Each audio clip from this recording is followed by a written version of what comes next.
ಗೋಮಾತೆ ಅಂದ ತಕ್ಷಣ 5ನೇ ಕ್ಲಾಸಿನ ಒಂದು ಪದ್ಯ ನೆನಪಾಗುತ್ತೆ. ಎಸ್ ಜಿ ನರಸಿಂಹಾಚಾರ್ಯ ಅವರು ಬರೆದಿರೋದು. ಇಟ್ಟರೆ ಸಗಣಿಯಾದೆ, ತಟ್ಟಿದರೆ ಕುರುಳಾದೆ, ಸುಟ್ಟರೆ ನೊಸಲಿಗೆ ವಿಭೂತಿಯಾದೆ, ತಟ್ಟದೆ ಹಾಕಿದರೆ ಮೇಲು ಗೊಬ್ಬರವಾದೆ, ನೀನಾರಿಗಾದೆಯೋ ಎಲೆ ಮಾನವ, ಹರಿಹರಿ ಗೋವು ನಾನು.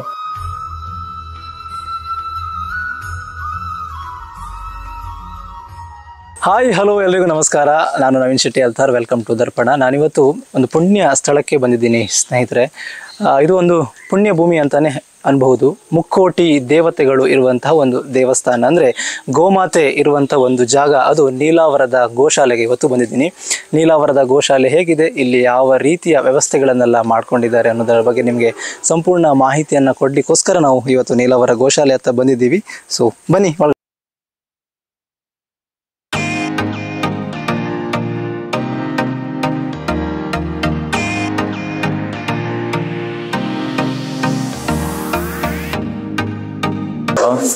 ನಿಮಗೆ ಅದೇ ದೇಶೀಯ ತಳಿಯ ನಮ್ಮದು. ಈ ಥರದ ನಮ್ಮ ಹತ್ರ 2 ಇದೆ. ಇದು ದನನೇ, ಇನ್ನೊಂದು ಇಲ್ಲಿದೆ, ಇದು ಸಹ ದನನೇ. ಎಷ್ಟು ವರ್ಷ ಪ್ರಾಯ ಆಗಿರ್ಬೋದು ಸರ್ ಇದಕ್ಕೆ? ಅದಕ್ಕೆ ಆಗಿರ್ಬೋದು 12 ಆ ಥರ ಆಗಿರ್ಬೋದು. 12 ವರ್ಷ. ಇನ್ನೊಂದು ಇದು ಸಹ ಕಾಂಪ್ಲೆಕ್ಸ್, ಅದು ಮತ್ತೆ ಇದು 2 ಸಹ ದನ ಇದೆ. ಓಕೆ, ಹೌದು. ಇದು ಗೀರ್ ಜಾತಿದು. ಗೀರ್ ಜಾತಿ? ಹಾಂ, ನಮ್ಮ ದೇಶೀಯ ತಳಿಗಳೆಲ್ಲ ಭಾರತದ ತಳಿ. ಅಂದ್ರೆ ವಿವಿಧ ಸ್ಟೇಟ್ ಅನ್ನ ರೆಪ್ರೆಸೆಂಟ್ ಮಾಡ್ಬೋದು, ಆದ್ರೆ ನಮ್ಮ ದೇಶದ. ಹೌದೌದು. ಹೌದು. ಇದು ದೇವಣಿ ಅಂತ. ದೇವಣಿ. ಹೌದು. ಇದು ಸಹ ನಮ್ಮ ದೇಶೀಯ ತಳಿಯೇ. ದೇಶೀಯ ತಳಿ. ಒಟ್ಟು ಎಷ್ಟು ದನಗಳಿದೆ ಸರ್ ಇಲ್ಲಿ? 1580. 1580. ಇದೆಲ್ಲ ನಮ್ಮ ದೇಸಿ ತಳಿ ಮಿಕ್ಸ್ ಇದೆ.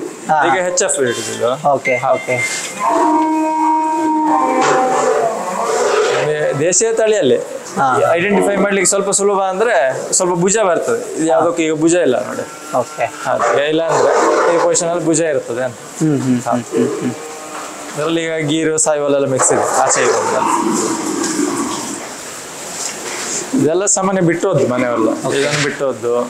ಹಾ, ಇದು ಇಲ್ಲೇ ಕರು ಹಾಕಿ ದೊಡ್ಡದಾಯ್ತು. ಅಂದ್ರೆ ಮನೆಯಲ್ಲಿ ಸಾಕೋಕ್ಕಾಗಿಲ್ಲ ಅಂತ ಹೇಳಿದ್ರೆ ಅದು HF ಬಿಟ್ಟೋದ್ದು. ಇದು ಇಲ್ಲೇ ಕರು ಹಾಕಿ ದೊಡ್ಡದಂತ. ಇದು ಮತ್ತೆ ಗೀರ್ ಸರ್ ಇದು? ಹಾ, ಇದು ಗೀರ್ ಕ್ರಾಸ್ ಬ್ರೀಡ್ ಸ್ವಲ್ಪ. ಅದು ಗೀರ್ ಆದ್ರೆ ಇನ್ನೊಂದು ಸ್ವಲ್ಪ ಮುಖ ಚೇಂಜ್ ಬರ್ತದೆ. ಮತ್ತೆ ಗೋಮಾತೆ ಮೇಲೆ ತುಂಬಾ ಪ್ರೀತಿ ಇರೋರು ದತ್ತು ತಗೊಳ್ಳೋದು ಆ ತರದ್ ಏನಾದ್ರು ಮಾಡ್ತಾರೆ ಸರ್? ದತ್ತು ತಗೊಳ್ಳಿಕ್ಕೆ ಆಪ್ಷನ್ ಇರ್ತದೆ. ಹೌದು. ಅದಕ್ಕೆ ಸರ್ಕಾರದ ಒಂದು ಪೋರ್ಟಲ್ ಇದೆ, ಪುಣ್ಯಕೋಟಿ ಅಂತ ಆ್ಯಪ್ ಇದೆ. ಅದರಲ್ಲಿ ಸಹ ಇದು ಮಾಡ್ಲಿಕ್ಕೆ ಆಗ್ತದೆ. ಇಲ್ಲಿ ಸಹ ಬಂದು ಇದು ಮಾಡುವಂತದ್ದು ಮಾಡ್ತಾರೆ. ಸಾಮಾನ್ಯವಾಗಿ ಒಂದು ವರ್ಷಕ್ಕೆ ಒಂದು ದನಕ್ಕೆ ಒಂದು 27,000 ಆ ತರ ಅಂತ ಖರ್ಚು ಬರ್ತದೆ. ಆ ಸಲ ಇದು ಮಾಡ್ತಾರೆ. ಒಂದು ವರ್ಷಕ್ಕೆ ಒಂದು ದನ ಈ ತರ ಆ ತರ ಅಂತ ತಗೊಳ್ಬೋದು. ಮತ್ತೆ ಜನರು ಏನಾದ್ರು ಅವ್ರ ಮನೇಲಿ ಬೆಳೆದ ವ್ಯವಸಾಯವನ್ನ ಗೋಮಾತೆಗೋಸ್ಕರ ತಂದ್ಕೊಡೋ ತಂದು ಕೊಡುವಂತದ್ದು ಇರ್ತದೆ. ತಂದು ಕೊಡ್ತಾರೆ ಸಾಮಾನ್ಯ. ಈಗ ತರಕಾರಿ ತಂದು ಕೊಡ್ಬೋದು, ಭತ್ತದ ಹುಲ್ಲನ್ನ ಅದನ್ನು ತಂದು ಕೊಡುವಂತದ್ದು ಮಾಡ್ತಾರೆ. ಕೆಲವರಿಗೆ ಜೋಳ ಅವರ ಗದ್ದೆಯಲ್ಲಿ ಹೈಬ್ರಿಡ್ ಜೋಳ ಎಲ್ಲ ಬರ್ತದಲ್ಲ, ಅದನ್ನ ಬೆಳೆದು ಕಟಾವಿನ ಸಮಯದಲ್ಲಿ ಕಟಾವು ಮಾಡಿ ನಮಗೆ ಇಲ್ಲಿ ಕೊಡುವಂತದ್ದು ಆ ಥರ ಎಲ್ಲ ಮಾಡ್ತಾರೆ. ಸಾಮಾನ್ಯವಾಗಿ ಜನ ಎಲ್ಲ ಬಂದು ಗೋಮಾತೆ ನೋಡಕ್ಕೆ ಬರಲ್ಲ ಸರ್? ಬರ್ತಾರೆ. ಇದಾದ್ರ ಕರು ಅದು ಸಖತ್ ಕ್ಯೂಟ್. ಇದರದ್ದು ಕರುವಲ್ಲ ಸರ್? ಹಾ, ಅದ.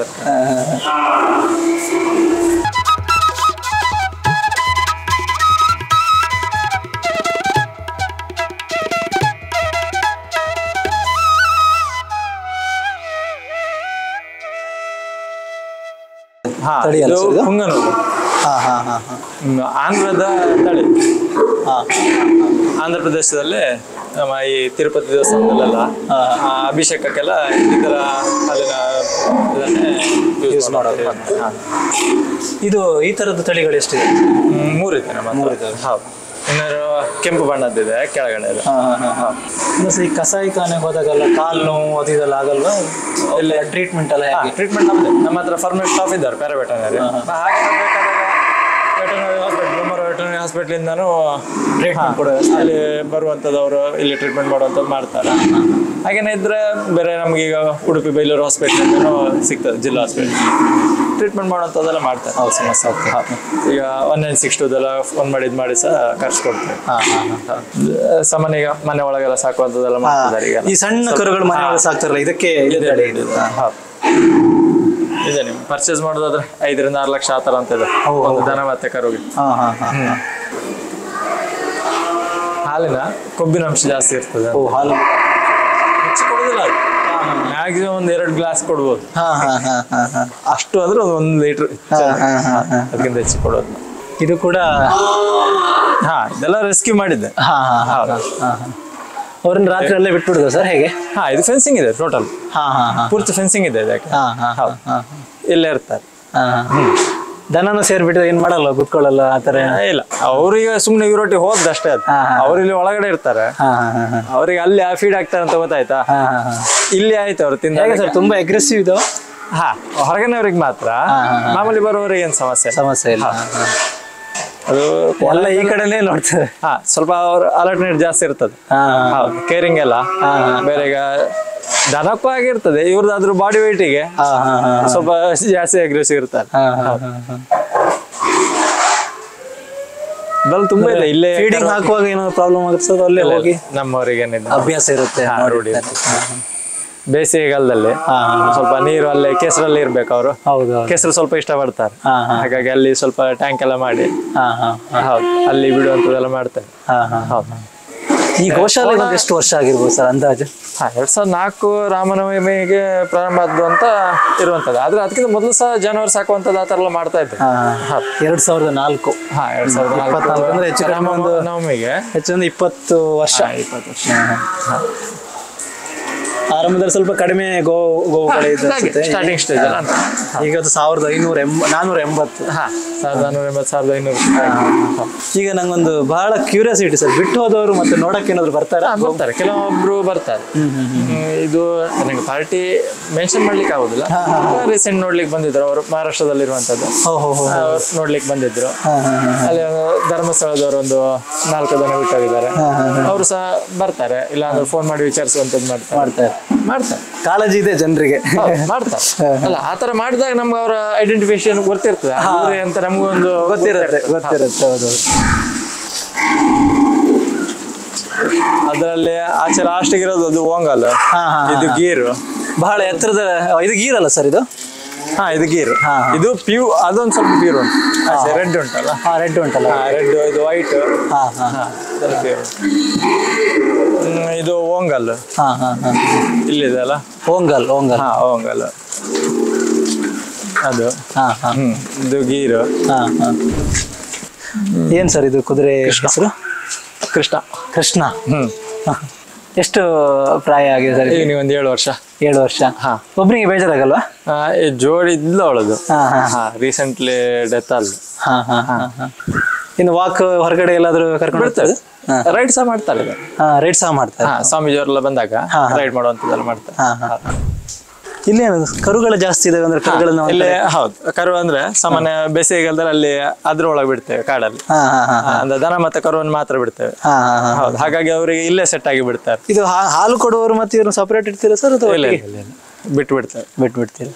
ಇದರಲ್ಲಿ ಮುಖ ನೋಡಿದ್ರೆ ಗೊತ್ತಾಗುತ್ತೆ, ಬೇರೆ ಬೇರೆ ತಳಿ ಅಂತ ಅನ್ಸುತ್ತೆ. ಹೌದು, ಪೂಜೆ ಎಲ್ಲ ಆಗುತ್ತೆ. 2 ಬಾರಿ ಪೂಜೆ ಇರ್ತದೆ, ಬೆಳಿಗ್ಗೆ ಮತ್ತೆ ಸಂಜೆ. ಗೋದಾನ ಅಥವಾ ವಾರ್ಷಿಕ ಆ ತರದ್ದಿದ್ದಾಗ, ಹಬ್ಬ ಗಿಬ್ಬ ಆ ತರದ್ ಏನಾದ್ರು ವಾರ್ಷಿಕ ಪೂಜೆ ಅಂತ ಇರ್ತದೆ. ಪ್ರತಿ ಜನವರಿ 14 ರಿಂದ 17 ಅಂತ ಇರ್ತದೆ. ಕೆಲವೊಮ್ಮೆ ಸಮಯ 1-2 ದಿನ ಆಚೆ ಆಗ್ತದೆ. ಹೌದು, ಇಲ್ಲ ಅಂತ ಸಾಮಾನ್ಯ 2005 ಅದೇ. ತುಂಬಾ ಆಳ ಇದೆ ಅಂತ ಅನ್ಸುತ್ತಲ್ಲ? ಇದೆ, ಒಂದು 27 ಫೀಟ್ ಆ ತರ ಅಂತ ಇದೆ. ಅಂದ್ರೆ ಬೇಸಿಗೆಯಲ್ಲಿ ಒಣೆಯುತ್ತಾ? ಇಲ್ಲ, ಇನ್ನೊಂದ್-2 ಸ್ಟೆಪ್ ಕೆಳ ಹೋಗ್ತದೆ ಅಷ್ಟೇ. ಇರ್ತದೆ ಅದು. ಈ ಸಲ ಒಂದು ಇನ್ನೂ 15 ಫೀಟ್ ತನಕ ಇತ್ತು. ಮುಕ್ಕೋಟಿ ದೇವತೆಯ ಪ್ರತಿಯೊಂದು ಅಂಗದಲ್ಲಿ ದೇವರು ಇರ್ತಾರೆ. ಔಷಧಿಯ ಗುಣ ಎಲ್ಲ ಜಾಸ್ತಿ ಇದೆ. ಅದನ್ನೆಲ್ಲ ಹೇಗೆ ನೀವು ಯುಟಿಲೈಸ್ ಮಾಡ್ಕೋತೀರಾ ಅಂತ? ಅದರಲ್ಲಿ ದೇಸಿ ದನದ್ದು ಗೋಮೂತ್ರನ ಕಲೆಕ್ಟ್ ಮಾಡಿ, ಬೆಳಿಗ್ಗೆ ಬೇಗ ಕಲೆಕ್ಟ್ ಮಾಡುವಂತದ್ದು ಇರ್ತದೆ. ಆತರ ಕಲೆಕ್ಟ್ ಮಾಡಿ ಅದರಿಂದ ಗೋವರ್ಕ ತಯಾರು ಮಾಡುವಂತದ್ದು. ಗೋಮೂತ್ರನ ಪ್ಯೂರಿಫೈ ಮಾಡಿ ಆತರ ಪ್ಯೂರಿಫೈಯನ್ನೇ ಸೆಪರೇಟ್ ಮಾಡ್ತೇವೆ. ಕ್ಯಾನ್ಸರ್ ಅಂತ ಕಾಯಿಲೆಗಳಿಗೆಲ್ಲ ಅರ್ಕ ಎಲ್ಲ ಸ್ವಲ್ಪ ಎಫೆಕ್ಟಿವ್ ಆಗಿ ಇದಾಗ್ತದೆ.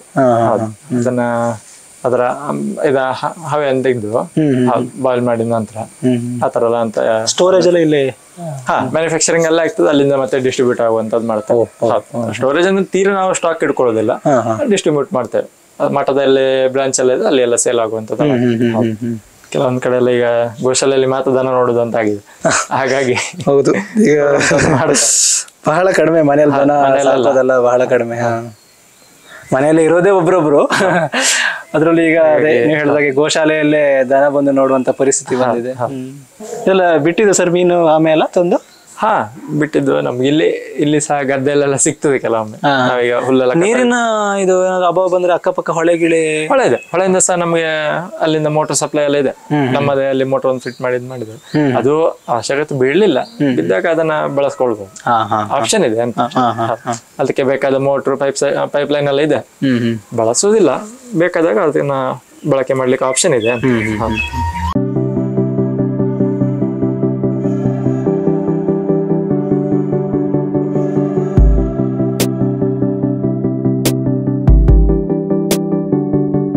ನೋಡಿರಬಹುದು, ಇದು ಗೋಮಾತೆಗೆ ದಣಿವಾದಾಗ ಇಲ್ಲಿನ ನೀರನ್ನು ಅಲ್ಲಿಗೆ ಸಪ್ಲೈ ಮಾಡ್ತಾರೆ. ಬಹಳ ಪರಿಶುದ್ಧವಾದಂತಹ ಒಂದು ವಾತಾವರಣ, ಪರಿಶುದ್ಧವಾದಂತಹ ನೀರು. ಬಹುಶಃ ಇಂತಹ ಒಂದು ಸ್ಥಳ ಎಲ್ಲಿ ಸಿಗ್ಲಿಕ್ಕಿಲ್ಲ ಅಂತ ನಂಗೆ ಅನಿಸುತ್ತೆ. ಇಲ್ಲಿ ಬಂದಾಗ ಒಂದು ಖುಷಿ, ಒಂದು ವೈಬ್ರೇಷನ್ ಯಾವಾಗಲೂ ನಮಗೆ ಇರುತ್ತೆ. ಮೀನು, ಆಮೆ, ಹಾಗೆ ಒಂದು ಶುದ್ಧವಾದಂತಹ ವಾತಾವರಣ ಇಲ್ಲಿ ಸುತ್ತಮುತ್ತ ಇದೆ. ಬೇಸಿಗೆಯಲ್ಲೂ ಕೂಡ ಇಲ್ಲಿ ನೀರು ಒಣಗೋದಿಲ್ಲ ಅಂತೆ. ಹಾಗಾಗಿ ಆವಾಗ ಗೋಮಾತೆ ಇಲ್ಲಿ ಬಂದು ನೀರು ಕುಡಿಯುವಂಥ ವ್ಯವಸ್ಥೆ ಇರುತ್ತೆ. ಹಾಗೆ ಅವ್ರ ಹತ್ರ ಕೇಳಿದೆ, ಎಲ್ಲಾದರೂ ಜಾರಿ ಬೀಳ್ಬಹುದಾ ಬೀಳಲ್ವಾ ಅಂತ. ಬಿದ್ದರೂ ಕೂಡ ಈಜಾಡಿ ಅವರ ಗೋಮಾತೆಯ ದಣಿವನ್ನು ನೀಗಿಸ್ಲಿಕ್ಕೆ ಈ ಒಂದು ಸುಂದರ ವಾತಾವರಣ ಬಹಳ ಪೂರಕವಾಗಿದೆ ಅಂತ ಅನಿಸುತ್ತೆ ನನಗೆ.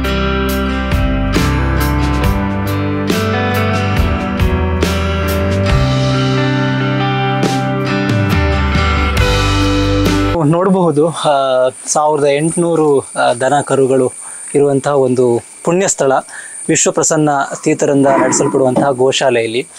ಯಾರಾದರೂ ಗೋಮಾತೆಯ ಮೇಲೆ ಅತೀವ ಪ್ರೀತಿ ಇರುವವರು, ಗೋಮಾತೆಯನ್ನು ಸದಾ ಎದೆಯಲ್ಲಿ ಹೊತ್ತುತ್ತಿರುವವರು, ನೀವೆಲ್ಲ ಬಂದು ಇಲ್ಲಿ ನಿಮಗಾದಂತಹ ಸಹಾಯವನ್ನು ಮಾಡಬಹುದು. ಕುಚ್ಚಿಗೆ ಅಕ್ಕಿ 312 kg, ಹಾಗೆ ಸಾವಯವ ಬೆಲ್ಲ ಇರ್ಬೋದು, ಗೋಪಿ ಹಿಂಡಿ ಇರ್ಬೋದು, ಉಪ್ಪು, ಕಾಯಿ ಹಿಂಡಿ, ಹುರುಳಿ, ಎಳ್ಳಿಂಡಿ, ಹೀಗೆ ದಿನದ ಖರ್ಚುಗಳನ್ನೆಲ್ಲ ಇಲ್ಲಿ ಹಾಕಿದ್ದಾರೆ. ಆಸಕ್ತರು ನೀಲಾವರದ ಗೋಶಾಲೆಗೆ ಒಮ್ಮೆ ಭೇಟಿ ನೀಡಿ. ಇಂಥ ಪುಣ್ಯ ಸ್ಥಳವನ್ನು ನೀವು ಯಾವುದೇ ಕಾರಣಕ್ಕೂ ಮಿಸ್ ಮಾಡ್ಕೊಳ್ಬೇಡಿ. ಇಲ್ಲಿ ಬಂದಾಗ ಏನೋ ಒಂಥರದ ಒಂದು ಭಾವನೆ, ಏನೋ ಒಂಥರ ಸಮಾಧಾನ ಅಂತಾನೆ ನಾನು ಬಹಳ ಖುಷಿಯಿಂದ ಹೇಳಬಲ್ಲೆ. ಮುಕ್ಕೋಟಿ ದೇವತೆಗಳು ನೆಲೆಸಿರುವಂಥ ಈ ಪುಣ್ಯ ಭೂಮಿಗೆ ನೀವೊಮ್ಮೆ ಭೇಟಿ ಕೊಡುವುದನ್ನು ಮರಿಬೇಡಿ. ವೀಕ್ಷಕರ ನೋಡಿ, ನೀಲಾವರ ಗೋಶಾಲೆಯಲ್ಲಿರುವಂತಹ ಗೋಮಾತೆಯರ ಸುಂದರ ಚಿತ್ರಣ ಇದು. ಬಹಳ ಮನಸ್ಸಿಗೆ ಖುಷಿ ಕೊಡುತ್ತೆ. ನಮ್ಮ ದೇಶೀಯ ತಳಿ ಅದು ಬಿಟ್ಟು ಬೇರೆ ವಿವಿಧ ತಳಿಗಳು ಇರುವಂತಹ ಒಂದು ಜಾಗ ಇದು. ಸಾಮಾನ್ಯವಾಗಿ ಮನೆಗಳಲ್ಲಿ ಗೋಮಾತೆಯನ್ನು ನೋಡುವುದು ಬಹಳ ಅಪರೂಪ ಆಗಿಬಿಟ್ಟಿದೆ ಸದ್ಯಕ್ಕೆ. ಹಾಗಾಗಿ ಗೋಶಾಲೆಗೆ ಬಂದರೆ ಒಂದಿಷ್ಟು ಇಲ್ಲಿಂದ ನೆಮ್ಮದಿಯನ್ನು ತೆಗೆದುಕೊಂಡು ನಮ್ಮ ಮನೆಗೆ ಹೋಗ್ಬೋದು ಅಂತ ನನಗೆ ಬಹಳ ಧೈರ್ಯದಿಂದ, ಬಹಳ ನಂಬಿಕೆಯಿಂದ ನಾನು ಹೇಳಬಲ್ಲೆ. ಇಲ್ಲಿ ನೋಡಬಹುದು ನೀವು ಗೋಮಾತೆ. ಇಲ್ಲಿ ಕಸಾಯಿಖಾನೆಗೆ ಹೋದಂಥ ಗೋವುಗಳು ಅಥವಾ ಮನೆಯಲ್ಲಿ ಸಾಕಲಿಕ್ಕೆ ಆಗದೆ ತಂದು ಬಿಟ್ಟಿರುವಂಥ ಗೋವುಗಳು ಇಲ್ಲಿ ತಂದು ಬ್ರೀಡ್ ಮಾಡಿ ವಿವಿಧ ತಳಿಗಳಾದಂತಹ ಗೋವುಗಳು, ಎಲ್ಲ ರೀತಿಯ ಗೋಮಾತೆಯನ್ನು ನೀವಿಲ್ಲಿ ನೋಡಬಹುದು. ಬಹಳ ಒಂದೊಂದು ಹೇಗೆ ಮನುಷ್ಯರು ಕೂಡ ಇಷ್ಟು ಒಗ್ಗಟ್ಟಾಗಿ ಬದುಕಲಿಕ್ಕಿಲ್ಲ. ಎಲ್ಲವೂ ಕೂಡ ಈಗಷ್ಟೇ ಅವರಿಗೆ ಫೀಡ್ ಆಗಿ ಒಂದು ರೌಂಡ್ ಹಾಕಿ ಬಂದು ಇಲ್ಲೆಲ್ಲ ನೋಡಿ ತಲೆ ಎತ್ತಿ ನೋಡ್ತಾ ಇದ್ದಾರೆ. ಓಕೆ, ನೀಲಾವರ ಗೋಶಾಲೆಗೆ ನೀವೊಮ್ಮೆ ಭೇಟಿ ಕೊಡಿ. ಈ ಗೋವುಗಳ ಆಶೀರ್ವಾದವನ್ನು ನೀವು ಪಡೀರಿ.